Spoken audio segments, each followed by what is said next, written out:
A massive tsunami, registering 8.8 on the Richter scale, hit Russia's Kamchatka Peninsula in the Pacific Ocean. The damage was profound. In the aftermath of that event, tsunami warnings sounded throughout the west coast of the United States and on Hawaii as worries of flash flooding and earthquake damage filled the minds of countless Americans who live in those areas. It's been years since something like this massive, has struck that peninsula. According to the Polish open source intelligence Twitter profile at Visegrad24, the powerful tsunami hit, quote, the key strategic Russian Navy base of Rybaki, where it is located. Hundreds of nuclear warheads and Russian submarines are based here, including LindellTV and Boray missile carriers with nuclear missiles, as well as multi-purpose nuclear submarines equipped with Caliber, Onyx, Zircon missiles, and Poseidon nuclear torpedoes. Interestingly, the tsunami epicenter was just 65 nautical miles or 75 miles away from Russia's massive submarine base. The LindellTV and Boray class submarines stationed there that may have been damaged by the tsunami are among some of Russia's most advanced, hard-to-replace nuclear-powered submarines. What's more, the presence of large numbers of low-yield nuclear weapons and Zircon hypersonic missiles that may have all been damaged by the tsunami makes some observers, those who aren't part of the establishment, somewhat skeptical that this was entirely a natural event. After all, back in 2013, the very mainstream publication USA Today reported that the United States and New Zealand had successfully tested a so-called tsunami bomb. And of course, there's always the concerns about the Alaska-based HARP facility possibly being the source of the underwater earthquake. So what gives? Was this just a really convenient, totally natural tsunami, or was there something more nefarious, more militaristic perhaps, at play here? We're joined now by Dr. Naomi Wolf. She's the editor of the Pfizer Papers and founder of the investigative website dailyclout.io. And you may ask, why have Dr. Naomi Wolf talk about this? Because Naomi, first off, it's good to see you, my friend. We haven't seen each other in a while, but you've been warning about the kind of capabilities we have militarily, right? Like geoengineering the weather, cloud seeding, that at one point was so taboo to just say it, put a tinfoil hat on your head. And now we have people openly admitting it to it, and as part of the public discourse. Is this perhaps a similar instance? Well, it's great to see you too, Emerald. And as you were giving your intro, I was thinking, yep, Emerald and I are the crazy conspiracy theorists. Once again, we're just reporters ahead of the curve, before everyone else eventually always catches up. It's frustrating. I've been reporting on geoengineering since 2017, and what I will say to your question, it's the same answer I gave to your producer, which is I can't know from what I understand about these various technologies if geoengineering is involved in this highly strategic, purely coincidental strike on a military facility. But these are the right questions to ask, because we do know for sure, it's abundantly confirmed that there are many programs with multiple technologies deployed around the world, both by ourselves and our allies and our adversaries that use geoengineering. And what we also know for sure is that history is full of unintended consequences. So to my knowledge, there are four major kinds of confirmed geoengineering. There's marine cloud brightening, which is done with the trails of ships at sea. There's something called solar radiation management, which sprays sulfates, chemicals to dim the sun. People are aware of it around the world. There's cloud seeding, which is a euphemism for shooting kind of flares into the middle of clouds to force them to yield rain. That's being done all over the world. It also makes fires burn hotter. And there's HARP, which you mentioned. And to me, I would zero in on HARP, because HARP, HAARP, it really is a facility. It's not a conspiracy theory. It really exists. It's got a website. It's got, reports to Congress. It's got funding in Alaska. And what I was saying a moment or two ago is that history is full of unintended consequences. So we barely know how our beautiful planet operates on a macro level. We barely know what relationship, if any, there is to, you know, perturbing the ionosphere, which is what HARP actually does in their own words. I had this confirmed from the director of HARP on Twitter at that time when I reported on it in 2017, 2018. We don't know what experiments to perturb the ionosphere might set off around the world. We don't know the impact of one system on another system. We don't know if you kill enough clouds, do clouds just change their behavior, right? We don't know if you dim the sun, too aggressively around the world, do crops just decide to fail? We literally don't know any of those things. Our planet is so unbelievably complex. Only our creator could possibly come up with a system this complex. And so, just to give one example of the unintended consequences, wildfires burning out of control in California, right where PG&E has been cloud seeding for years with chemicals that make fires burn hotter. It's not their intention to make fires burn hotter. It's their intention to fill the dams that create hydroelectric power for their utility, which charges money. Unintended consequence, horrible fires that kill people, destroy property, that are killing plants, flora, fauna. They're not what they're supposed to be. So I guess what I would conclude is to say there are these massive tools in which humans literally don't know what they're doing being deployed around the world, and there's a huge earthquake and tsunami. It's worth investigating. So you said HARP is real and it's a facility that actually exists. That's the facility we're showing on the screen right now. I just wanted to clarify that for our audience. That is the HARP facility. And I actually didn't know this, and I wish I had that response to you from the director of HARP confirming some of your reporting, because if that happened, what'd you say, 2017, 2018, you were still considered crazy to be talking about HARP, even though there were were government documents where HARP is listed that you could find.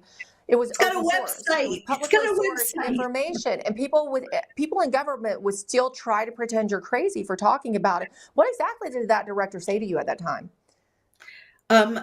Well, I wish that I had those tweets in front of me. I'm sure they're still there, but basically I looked at HARP's own documents online and said, here it says in HARP's own words that the goal of HARP, these experiments, is to perturb, which is a word that I'm an English major, right? I'm not a medical doctor, but perturb is a really interesting word because it can mean a lot of things. It can mean a massive cataclysm, or it can mean a tiny little, tickle, right? But it's a disturbance, right? To perturb the ionosphere.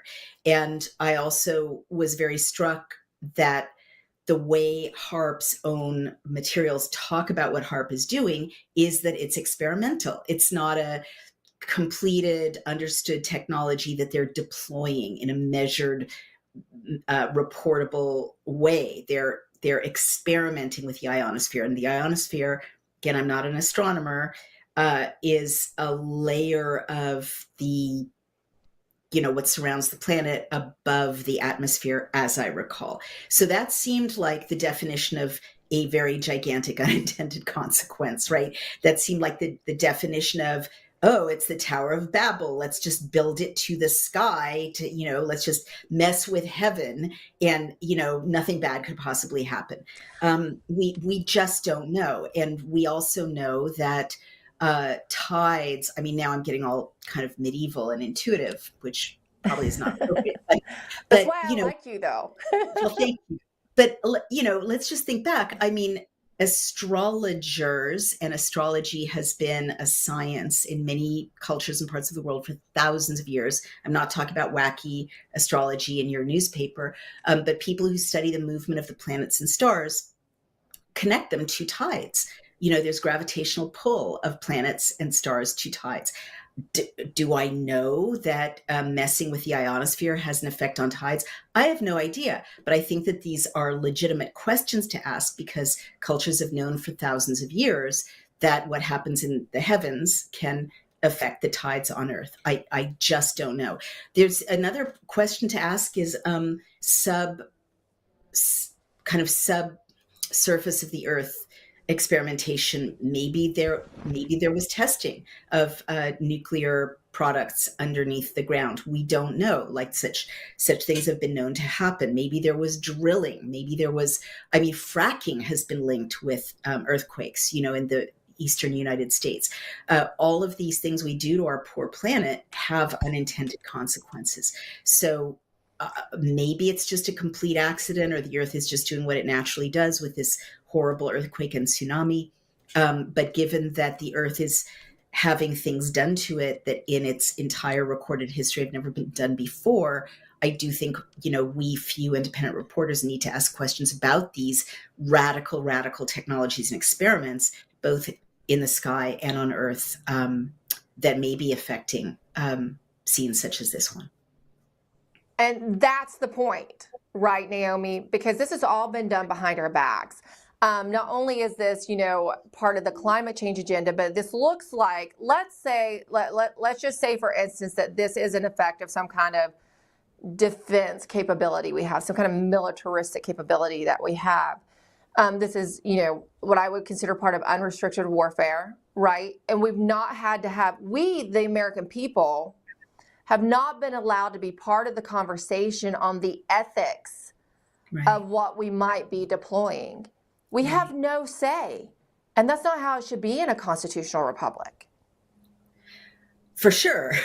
For sure. And now that you've got weather warfare, which is, again, not my phrase, it's the phrase of the industries that are heavily invested in creating these technologies for both civilian and military purposes, it may well be, again, unintended consequences. It may well be blowback. It may be, you know, maybe it's our technologies taking out someone else's military capability. Maybe it's China taking out someone else's military capability. Maybe it's just the planet, right? We don't know, but we do know, Emerald, that our planet is interconnected. So there's really, with weather warfare, really no such thing as there used to be in conventional warfare. We'll just send, you know, we'll just drop a bomb over there on that part of the world and we're safe here in our part of the world.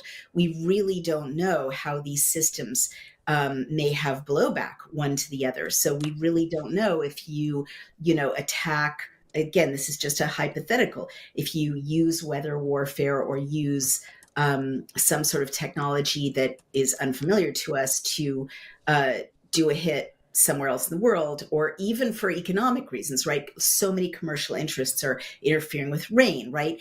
You can, on a commodity exchange in Chicago, you can short the produce of Mexico and then send hail, invest in hail to destroy the produce of Mexico and make $1 gazillion, right? People are doing this around the world. So we literally are in a situation in which something that seems like a really good idea or part of a national security strategy halfway around the world could come back to us in ways that we cannot even imagine.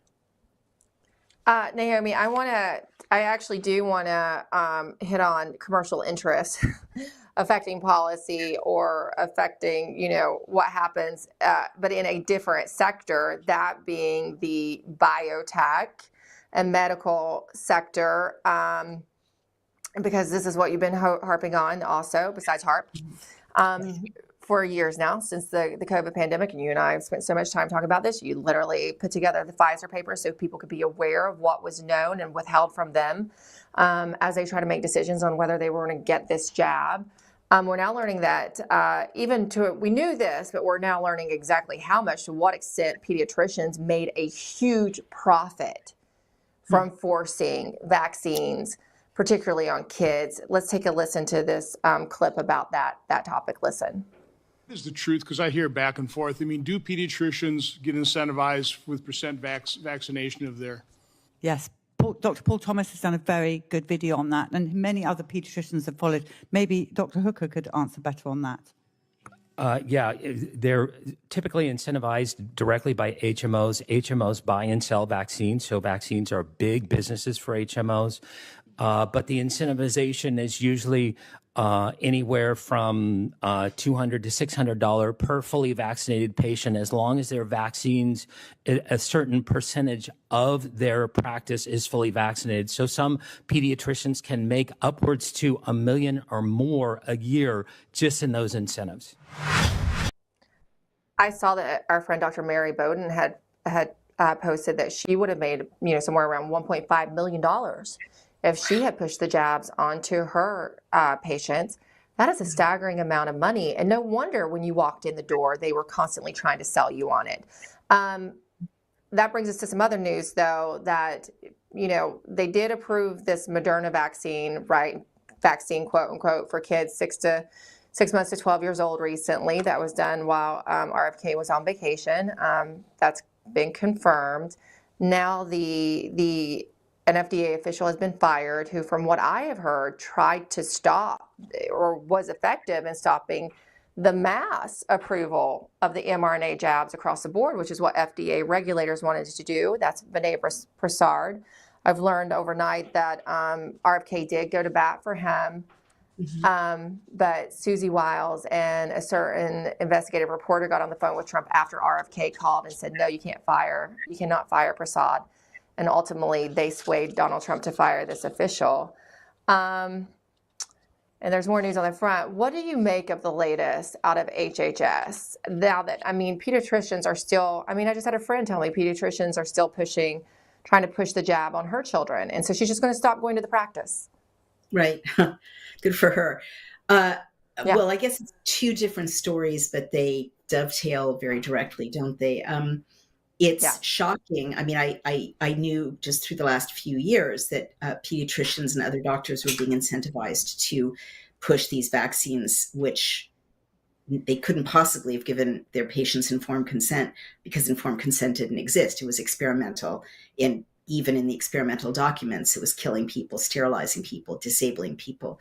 And we did know that people were being incentivized to do it. But what you just shared with me, what's come out in Senator Johnson's hearing, really is stunning. I did not know that HMOs, what a corrupt system, right? The HMO itself buys the vaccines, and then the participants in the HMO, traffic the bodies of children by scaring parents to ingest the vaccines, and then the traffickers / pediatricians get $1.5 million, for doing it. And the other thing that's really creepy is this very Marxist idea that, it's not enough if you're not being paid per patient. You have to reach this kind of tipping point of a majority of your patients, or a certain number of your patients being vaccinated. And we saw that also with cities, governors, mayors were saying we have to reach 70%. We have to reach 70% of everyone in the city being vaccinated. And then there were horrible restrictions and rewards, to get to that 70%, because that released bonus money or, the flow of millions of dollars. So it's very un-American. It's definitely illegal. The Nuremberg Code doesn't apply to groups. It's an individual's right to not be experimented on. So the failures and the corruption are so multi-level in what you just shared and spelled out, and what Dr. Hooker, who's awesome, explained. I think that your friend is indicative of a real trend. Apparently just 40% of parents are fully vaccinating their kids on the childhood schedule. Parents have really woken up. So this whole disaster could turn out to have a backlash of, a particularly healthy group of kids. I've been looking at babies since 2020 because I'm so worried about babies. And for a couple of years, babies and toddlers really looked unwell. The combination of the vaccine, which, we know had horrible effects on pregnancy and childbirth, and the social restrictions of lockdowns and masks. And I was really worried about the next generation. New babies look good. I know a lot of new babies who are not vaccinated at all. And, the whole mythology around vaccines is kind of falling apart. Even the ones that we knew were safe and effective, like the polio vaccine. I interviewed someone who pointed out that whole narrative was kind of imaginary, that the causes of polio had already been done away with through better sanitation, other things, before the vaccine was even rolled out. So parents just don't trust their pediatricians anymore, and people don't trust their doctors. And so many people I know, parents and just adults with their own health, are doing what your friend is doing, what I'm doing, probably what you're doing, which is we just try to stay healthy on our own. And, we'll go see the doctor if our leg falls off, Exactly. That are really necessary. When you lose an arm. Exactly. The kids, and you still almost question it, right? You're like, do I really still go? Yeah, right. Exactly. Will they take off my other arm? There should be no reason for kids not to be super healthy these days, because they are not exposed to the kinds of infectious diseases they were 100 years ago. They do have better nutrition, better sanitation, and so on. So fingers crossed. Did I answer? Quick, because we're running out of time, I want to ask you this, though, because this is a headline on Daily Clout, so I'll point our audience to it and say go read it, because we're going to have to go through this really quick, and that's about RFK overhauling the vaccine court. Will this help? Will this make the vaccine companies finally have to be accountable to a certain degree? We have about a minute, Naomi, just so you know. Okay. Well, and to your point about Vinay Prasad, honestly, I don't think HHS is doing a great job telling that story, because I literally don't understand it, and I've tried to. So now let me speak to something I do understand. This is actually a very big deal if RFK Jr. manages to do it. Very early on, the vaccine court, we looked into it, and it is such a cesspit of corruption. The defendant really is the federal government. So if you're vaccine injured, you're not allowed to sue. All you can do is go to this mediation court, which is set up to game the system, putting the whole power of the federal government against, sick people or parents of sick children, and to not pay out decent funds. So it's very corrupt. If he has the power to overhaul it, if he does overhaul it, short of mobilizing people to repeal the PrEP Act, which would allow vaccines to be sued for damages the way every other product is suable for damages. But short of that, this really is a venue in which he has the power to make reforms. He should make reforms. He understands the regulatory context well enough to make reforms. So it's a good space for him to show that he can get some deliverables to his base without going through President Trump. Clearly they're not on the same page from what you've just described and what others have described in some areas, and his base is restless. So I'm hopeful that he makes progress cleaning up the mess in the vaccine court. Me too. And you can read more about that story on dailyclout.io. And unfortunately, we're out of time, because you hit on something that I think you and I could go on and on and on about, and that's the lack of cohesive messaging out of HHS. I've told them that myself. You've got a messaging problem. If only they knew somebody who could help them. It's good to see you, Dr. Naomi Wolf, as always. You too, my friend. Thanks. Yeah, if only we ran everything. Oh, well, one day. Speaking of vaccines and vaccine choice, we discuss medical exemptions with Karen Kingston after this commercial break. Stick around.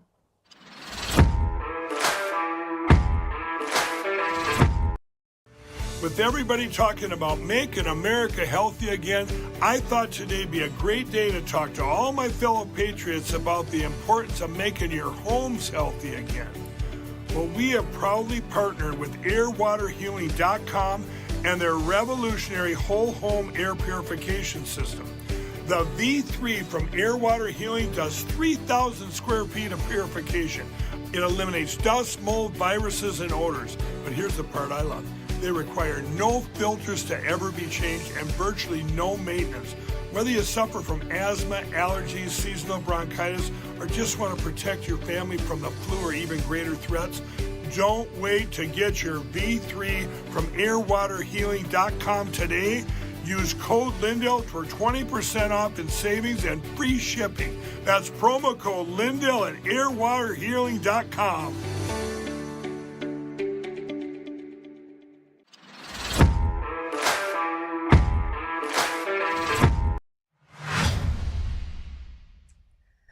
A prominent pediatricians advocacy group is pushing for all religious exemptions for vaccines in all 50 states to be overturned.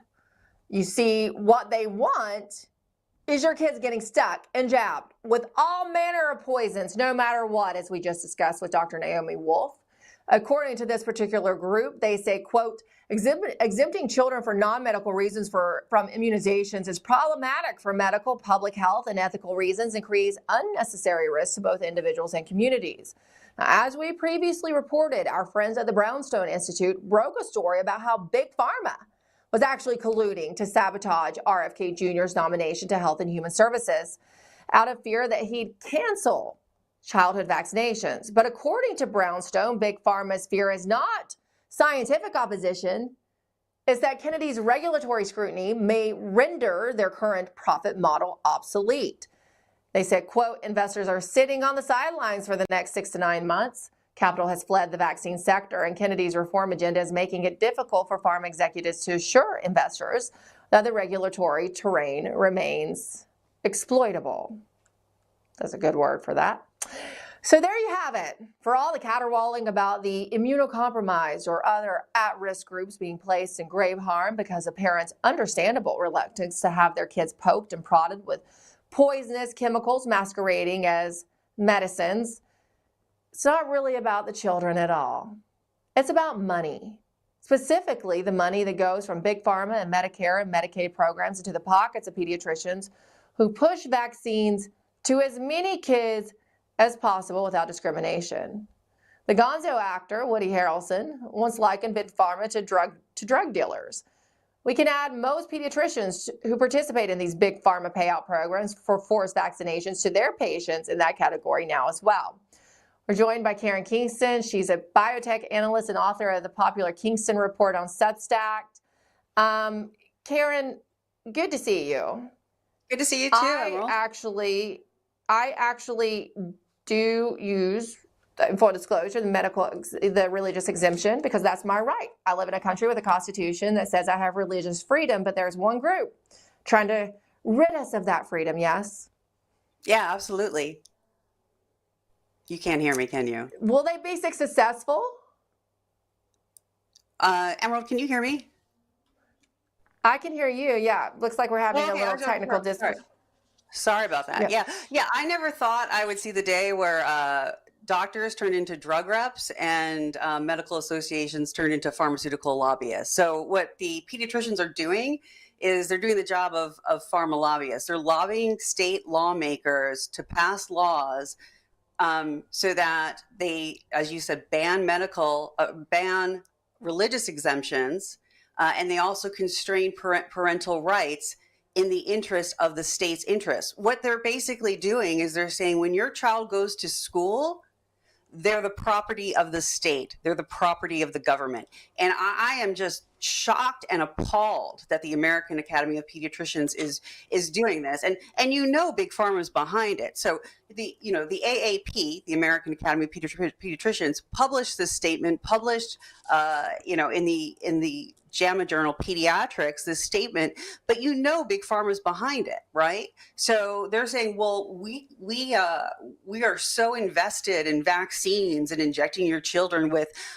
foreign DNA and disease-causing material that we're going to do the job of the pharma companies. It's appalling. And I can't believe it's not being covered by more of the alt media and the mainstream media, what these pediatricians are doing.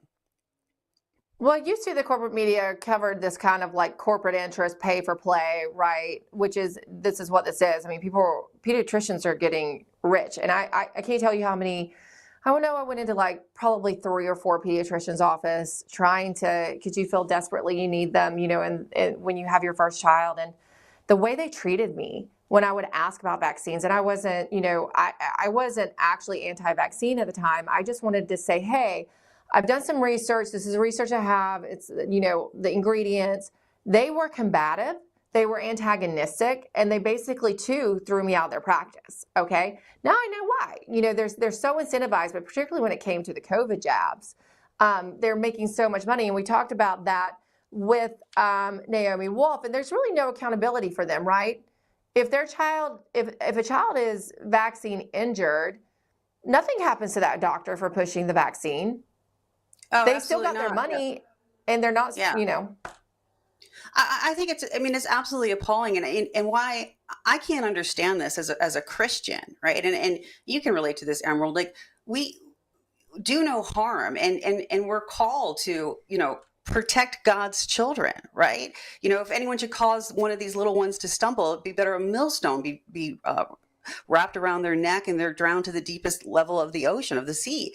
And pediatricians and teachers, people that who are taking care of our children, who you think would love children, they're just hell-bent, and I think that's the expression to use. They are hell-bent on harming our children with injecting them, again, with genetic material that is foreign to the human species and disease-causing pathogens, and in the school, this insane doctrine, confusing children about how God made them. And it's very perplexing what's going on. And as you said, there's no ramifications to the pediatricians when they harm a child. And how could they not know they're doing harm? I mean, the vaccines have changed over the years. And I think everyone would agree with that there has been the increase in the autism. I think this is what people, I think, are starting to realize, is that these biological agents that they're injecting into the children go straight to the neurological system. They go straight to the brain. The number one side effects are cognitive side effects, right? And that's why we have this increased rate of autism. And it goes, and actually it showed in the Pfizer studies that within 20 minutes, the COVID vaccines go to the pineal gland, right? Which is our connection to one another, to God. And so it's making them have very low emotional intelligence and creating people to be basically cut off from one another and from our Creator, from our God. And I think it's horrifying what's going on. Yeah, that's why I was also so shocked when a friend of mine told me that she wasn't able to use, or was discouraged from using, the medical exemption at her private Catholic school. So there's even some Christians, you talked about the Christianity aspect of this. There's even some Christian institutions, so-called Christian institutions, that are denying these medical exemptions.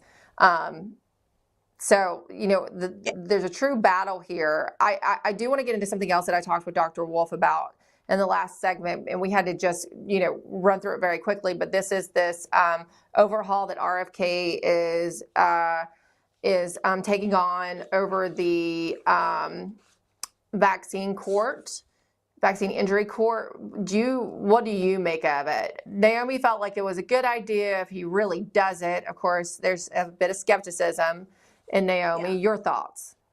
I think it's a great idea. So, I'm all for suing the pharma companies, but that's a 10-year endeavor, right? So what RFK Jr., I watched his interview with Charlie Kirk. What he's saying is, like, look, congressional intent when they set up the vaccine injury compensation program was that when a parent has a child that is vaccine injured, they could go to the government court, the vaccine government court, and quickly get compensation, because some of these children, it's $1 million a year to treat their vaccine injuries. So what he's saying is, like, we're sitting on billions of dollars. And what's happened is this court has turned into basically a dog and pony show. He actually said it is a cruel and heartless process, and they've rigged the system to deny that vaccine injuries exist and to deny compensating the parents of children who have vaccine injured children. So if the congressional intent originally was for parents to quickly get compensation. So I absolutely applaud him for doing this. They're not going to be suing the pharma companies, but they are going to be getting the monies, the financial assistance that is needed to take care of their children. And I think, you have to think about, what is your objective? What is your goal? And, I think the goal here is we have many goals, right? We don't want pharmaceutical companies to continue to put out these toxic, poisonous injections. We want them to be accountable. But the primary goal, like the urgent goal, is to get assistance to those who have been injured. So I think this is a great idea, and I applaud RFK Jr. for making this announcement. And I do have hope and faith that he's going to quickly follow through on this. There's absolutely no reason not to. He's publicly stating, that the government has to stop gaslighting parents that vaccine injuries don't exist. Yeah, it's that. Well, admitting that they exist is a step in the right direction, and September is quickly approaching. Tomorrow is August 1st. We have heard we're going to have some results from the autism study that he is put forth or is conducting under RFK's watch in September. September will be a month full of news in general, but that's a big item on our list that we're looking out for. And this is, of course, a step in the right direction, just admitting that there's even vaccine injury, particularly for the children who are subject to the childhood vaccination schedule. Thank you so much, Karen Kingston. She is the author of the Kingston Report on Substack, so you can go find it so you know about all of this important information she puts out. Good to see you, Karen. Thanks for joining us today. You too, Emerald. Thank you. Absolutely horrific story out of Virginia related to a local lawmaker just honestly down the road from me. We have that heartbreaking story plus the future of Virginia politics as an election approaches this year after the break.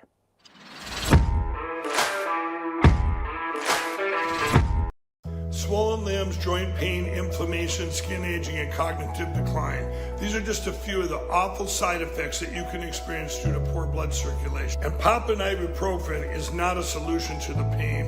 It's only temporary relief, and it's only masking the true problem, which is inflammation. Researchers are saying to add this Antarctic super nutrient to your diet. I'm talking about omega-3 fatty acids, but not just any form of omegas. These particular omega-3 fatty acids are sourced from wild-caught krill. Has been shown to support healthy blood pressure, circulation, brain health, as well as reduce inflammation, swelling, and joint pain. For a limited time, you can grab Native Path Antarctic Krill Oil for up to 66% off plus free shipping. Just go to getkrill.com/Lindell right now to get your special offer.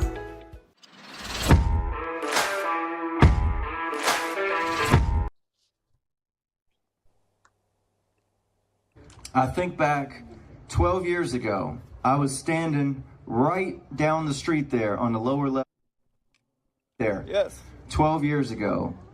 And I was able to announce to folks that night that we had made history because I had become the youngest person ever elected to Danville City Council. And tonight... That was Danville, Virginia City Councilman Lee Vogler in better times before he was set on fire by a crazy man, it seems, who stormed into his workplace with gallons and gallons of fuel, poured it on the lawmaker early Wednesday morning, and lit him on fire. It is yet another attack on an American elected official. Vogler is a 38-year-old married father of two. He first ran from the office after the lighter fluid was poured on him. He ran to the front of the building, but the suspect chased him and ultimately torched him. The suspect is one Shotzi Michael Buck Hayes, age 29, and is apparently known to the victim. Originally thought to be an act of political violence, emerging details suggest that it instead might be an instance of personal motivation. Here is Vogler with Hayes and his estranged wife a few months ago. That's Hayes' estranged wife. The Daily Mail is reporting that the suspect's wife filed for divorce a mere 2 weeks ago. Now, Virginia gubernatorial candidate and current Lieutenant Governor Winston Sears put out this statement calling for prayers and saying, quote, violence is never the answer and must be condemned. Join us now as the GOP candidate for Lieutenant Governor upcoming in the election this fall, Mr. John Reed. For more on this and the upcoming elections in my home state of Virginia. Welcome, John. It's nice to meet you. Emerald, I appreciate the chance to be with you. I'm on the road, headed to a meet and greet, so we pulled off and just found a great spot to talk to you, so I appreciate the chance. Where are you headed today? We're going to Clark County, out in the valley, and I'm really looking forward to meeting folks. And I'm putting the miles on the road because I'm an old-fashioned Virginian. I think you need to meet the voters and not just sit in an office and put out press releases. So I'm excited about that. As a Virginia voter, I definitely appreciate that. Good. First off, I want to hit the news that, was shocking to many of us this week. Yesterday, we learned about the Councilman Vogler, such an up-and-coming bright star, right, in Virginia politics in the Republican Party. a great voice. It's so sad. It does seem, I know yesterday there was some speculation that this was yet another political event because we have seen political violence kind of ramp up. We've seen many instances of it. Seems it might be personal. Our thoughts and prayers, of course, are going with the family. We don't know much more today. And I know that you and the others running on the Republican ticket have noted your concern and compassion for the family, John. Yeah, it was pretty shocking. And I guess I'm glad that it doesn't appear to be politically motivated, but it says something about us as a society. Why are we creating more and more deranged people who, no matter what happens, that does make them angry, and stuff happens in life that, sends you into orbit, makes you really mad. I get it. But what can't be the solution is to attack people and to try to murder people or to actually do that deed and kill folks. And I think we need to look at our leaders and the systems they're putting in place, because we have been looking the other way and giving people second and third chances. Of course, that makes people feel good. Yeah. But psychologically, I think we are empowering people to think, if I'm angry, if I'm frustrated, if someone has wronged me, then somehow it's justifiable for me to go take the law into my own hands and to punish them. And the Democrats have done that. I mean, look, here in Virginia, we got John Hinckley Jr., who tried to kill Ronald Reagan, who's now walking around free. We've had Democrat prosecutors in almost every one of the counties right outside of Washington, D.C., who refused to lock up, not somebody who stole something from a store. We could debate that. But violent criminals, it's a revolving door, and we're going to pay the price with those actual crimes. And I think we send a signal to people who are kind of borderline or on the edge that it's okay to behave this way. We got to stop it. I think you're right. It just speaks to the deterioration of our society in general. I would say, particularly based on Democrat ideology. That is why I am very concerned about this race in Virginia. I'm in Virginia. I'm a Virginia girl, grew up here. I love living here, John. I don't want to live anywhere else. It's an amazing state. But I have major concerns about the race in November, particularly the fact that Abigail Spanberger, who is, she's very progressive. She literally, I feel like it would be the CIA running my state, and everybody knows how I feel about that. I am very concerned because the polls are showing her ahead. Now, I don't trust the polls. I understand that, but there's major concern here in our state about her.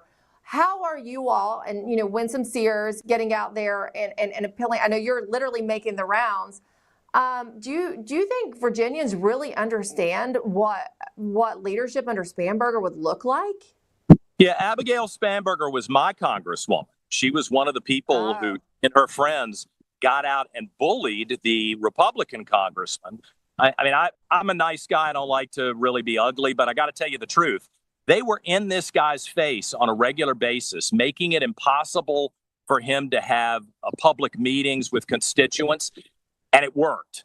And that's why you're seeing more and more Democrats go around the country to these congressional town halls and making it impossible for Republicans who really do want to talk to their constituents, who really do want to explain the big, beautiful bill, who really do want to talk about government spending and $37 trillion in debt and prepare people for some cuts that have probably got to be made. But they can't do it because the Democrats know exactly what they're doing. They're making it impossible to communicate. And unfortunately, Republicans, I think, are very excited that Donald Trump is in the White House. I get it. I'm glad that he's making some of the tough decisions that other political leaders haven't been willing to make.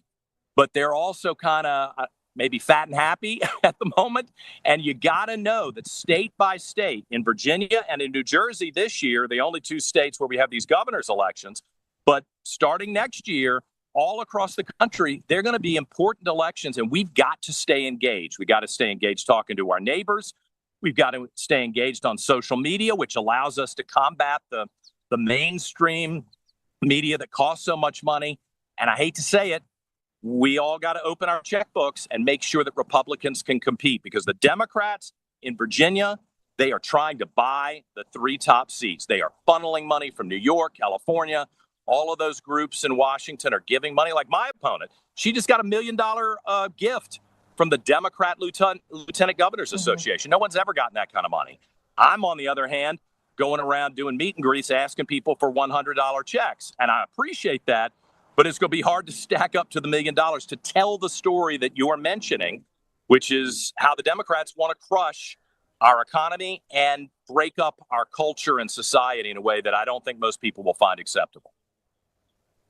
And you're absolutely right. I mean, I did see, and I don't have that headline with me, that Spanberger's outraised Winsome Sears 2-1, and a lot of that's outside money. It's the outside money coming in. But you know, even in what was it? I think it's not Virginia 7, but right next to me, the district next to me, it was Fluvanna County. There was outside leftist groups pouring huge amounts of money into the school board races, okay? Oh, yeah. A very red county, very red, doesn't look like it should be any interest to them, right? In the last school board elections, they poured in tons of money. It just speaks to how important, they understand how important these races are. They understand how important Virginia is.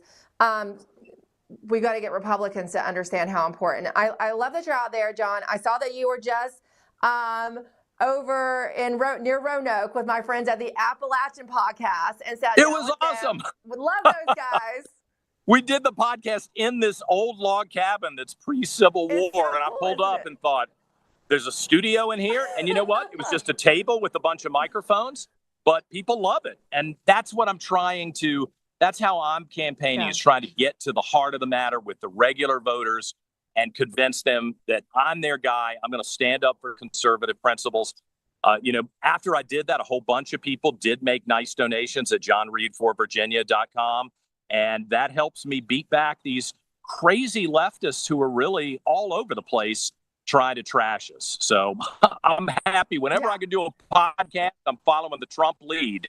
Let me go sit with people for 2 hours, and they can ask me whatever question they want. And most politicians won't do that. I'm willing to.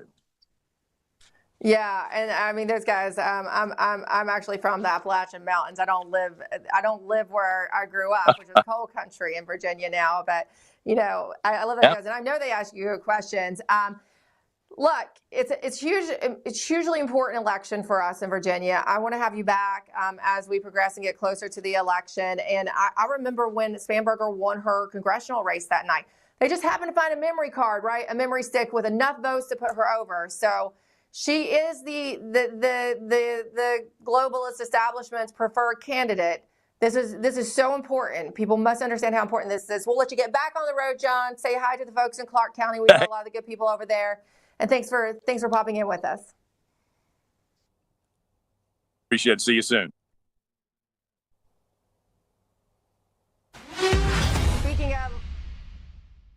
Speaking of election fraud, and I know all of you have been following my thread that I've been documenting in great detail on the 2020 election, and that is also General Mike Flynn dropped the big news that an intelligence community report will soon drop detailing the steal of 2020.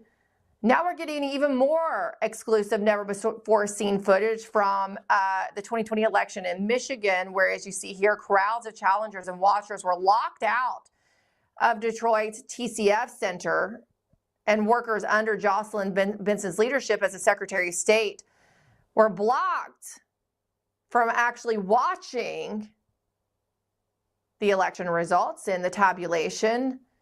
Lack of visibility is just, to put it mildly. Brandon Jacobazzi of Michigan will join us tomorrow for a deeper dive on this newly revealed footage. In the meantime, the president and his team has struggled to message and to reach voters, to reach the American people as it relates to the Epstein files, though Trump's favorability has been holding somewhat steady. We'll discuss that with Mark Mitchell after the break as we await the White House briefing for today. That's next after the break.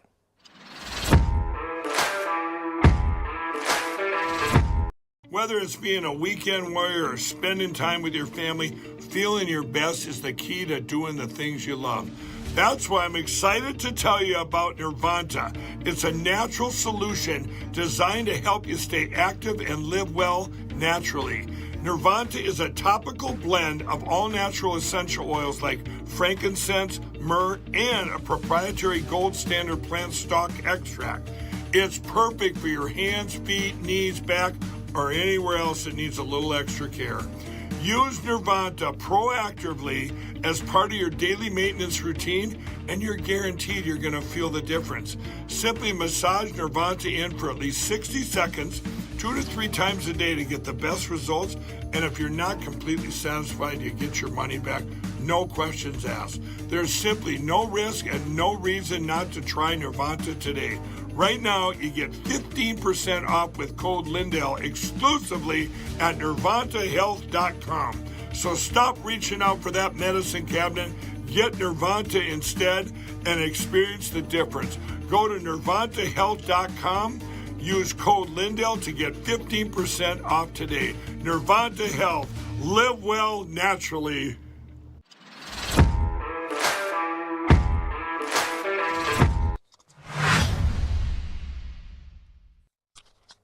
Rasmussen has a breaking new poll out that shows that 81% of Democrats and 57% of independents think that the Trump administration is engaging in a cover-up related to the Epstein files. Even major MAGA figures are demanding that the president release the files and are asking hard questions of the president and his team because something just seems a bit off.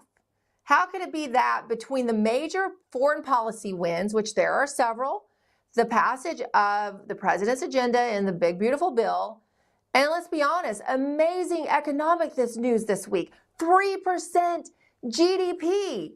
Inflation is down to 2.7%. President Trump's poll numbers are on the downward slope. It's because of the Trump administration's horrific handling of specifically Trump's odd behavior over releasing the so-called Epstein files. And due to his reluctance, President Trump not only created a bevy of unwanted conspiracy theories surrounding his alleged involvement with Jeffrey Epstein over the years, but now it's starting to impact his presidency. Paul Bedard over at the Washington Examiner wrote recently, quote, "It's just not the same that the first 3 to 4 months were because he's completely lost whatever messaging and narrative control capability he had." So what is going on here? Is this going to put an end to Trump's popularity? Why is this happening? Certainly, there's no truth to the rumors that Trump is in those files. He did know Epstein, right? We knew that. We've always done that. He threw him out of Mar-a-Lago. So to help us understand what's going on here and the effect that it's having on the president's popularity is Mark Mitchell. He's one of the few accurate pollsters in America.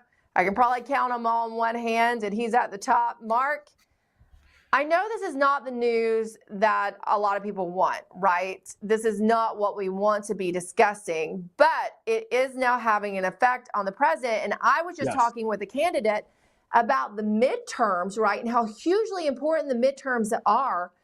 And Trump, though not on the ballot, he will somewhat be on the ballot, right? Yeah. Yeah, this is a really, really big problem. I've lost thousands of followers because of this. But listen, I just want the voters to get what they want. And right now, what they wanted is the MAGA agenda. Now, a lot of these other pollsters who do just election matchups maybe will dip their toe into the water of issue polling. And they'll say, oh, look back. And the economy was the #1 issue of voters. But we asked a ton more questions. And you and I both know that that really wasn't what voters were voting for. This was a referendum on corrupted government. 67% wanted to drain the swamp. Only 30% trusted the federal government. 53% thought the FBI was Joe Biden's personal Gestapo. 57% thought January 6th was a Fedsurrection.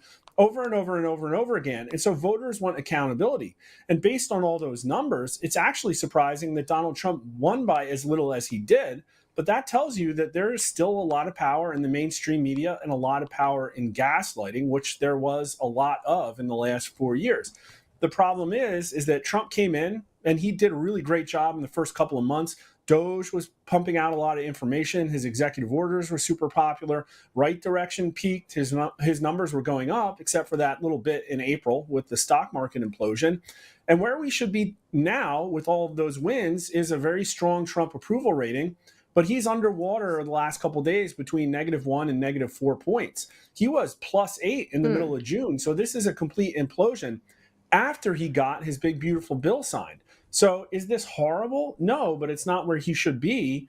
And quite frankly, if we look back and if there was a turning point, it will have been the Epstein trial, because he is just messaging this horrible. I think you're right. We went into the field right after Pam Bondi's announcement, and Americans like, no, the case isn't closed. We have to go after these predators. That polling got to the Trump administration, and the very next day he's attacking his supporters. So the problem is now 60% of America thinks there's a cover-up here. And that is a totally different situation than just 2 or 3 weeks ago. Back then, I think he could have fixed it by saying, well, people care about this. And maybe it really is like the canary in the coal mine about accountability for our government. Maybe we should do an investigation.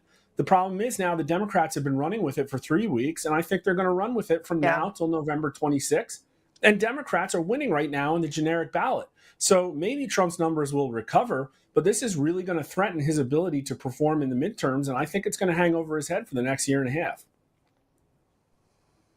That's unfortunate because he has so many wins right now. And with the GDP, I mean, we thought we were going for sure headed right into recession, based on what he inherited, but really has been an economic turnaround. This is how Kurt Mills broke it down, Mark, on Al Arabiya English. He was in a debate with Josh Hammer and Democratic Party strategist Joel Rubin, so he was outnumbered, but he held his own, and here's what he said. But I think base case, we are talking about this come to autumn, and that's a fiasco for the administration. And frankly, I think it is interesting. And I think a lot of Democrats are going to ignore my co-panelist advice there, because a lot of Epstein's collaborators and clients and friends were frankly Democrats. And this is why this is such a curious maneuver for a Trump Republican White House. The Republicans are now at risk of owning the Epstein scandal, just as they are at risk of owning the Gaza war, just as they're at risk of owning the Ukraine war. These are all own goals. And I think it is related to the potential decline in Trump's poll numbers. Yes, it's not the number one issue. I think the number one issue for the Republicans is immigration, but attriting support from the low 40s to the high 30s or the low 30s, that's not good. And that puts Trump into Biden territory as it happened in 2021. It's something he should avoid and get a handle on right now. Kurt Mills is actually going to join us tomorrow to expound on that more. Amidst this fallout, though, there's a little bit of good news for Republicans, right? In your other polling, that young men are leaning hard, right? How will that factor in, Mark? Yeah, it's kind of offset by the women who are leading left. That's the problem. I'll tell you, everything he said is right, except that Trump's approval ratings aren't that bad yet. They aren't in Biden territory, but we haven't seen what September is going to bring to this. And so people might really glom on to the Epstein thing. I think this might have a lot more legs. And quite frankly, the Democrat Party has turned into a high propensity party. It's affluent, white, suburban liberals. They're going to show up and vote regardless of what their party stands for. And if their party stands for getting Trump because of his Epstein ties, then what they're going to do is the biggest limited hangout operation ever. You're going to see a January 27 Epstein commission led by somebody like Adam Schiff. And of course, they're not going to go after Democrats, but that doesn't matter. The problem is that a lot of people trusted Trump and said, you know what, I don't really like Republicans. They kind of suck. They have a brand disadvantage. But if Trump's going to get in, I want him to have his party in. That's what happened in November. And now a lot of people are looking around and they're seeing, well, Trump's doing okay, but we're getting garbage DC bills. No legislation's getting passed. They're fighting Trump on the nominations. And it kind of looks like business as usual. And there hasn't been this massive accountability that I wanted. And so the problem going to November is that Trump is not on the ballot and Republicans are going to be running against the couch. That's the biggest problem. That is a big problem. Mark Mitchell, it's just interesting to not see an adjustment in messaging based on just your polling alone, which I know the first round made it. I assume this round did too. I know they paid very much attention to it, whether you sent it over to them or not, or if they directly reached out. They're well aware of it. We shall see. We're going to see more from the administration even today. Mark Mitchell, thank you so much for jumping in with us. it's just unfortunate because there's so many good wins. We just want to highlight where maybe messaging should go, because there needs to be a course correction for all of us, because these midterm elections are huge, as I just pointed out in the last segment. We have big ones in Virginia this year, just a couple months away. Transparency needs substance. They need real substance now. Yeah. Thank you, Mark. Great to be here. Transparency does mean substance, and that's the absolute truth. That's it for this hour. I'll see you later tonight at 8 p.m. That's the absolute truth.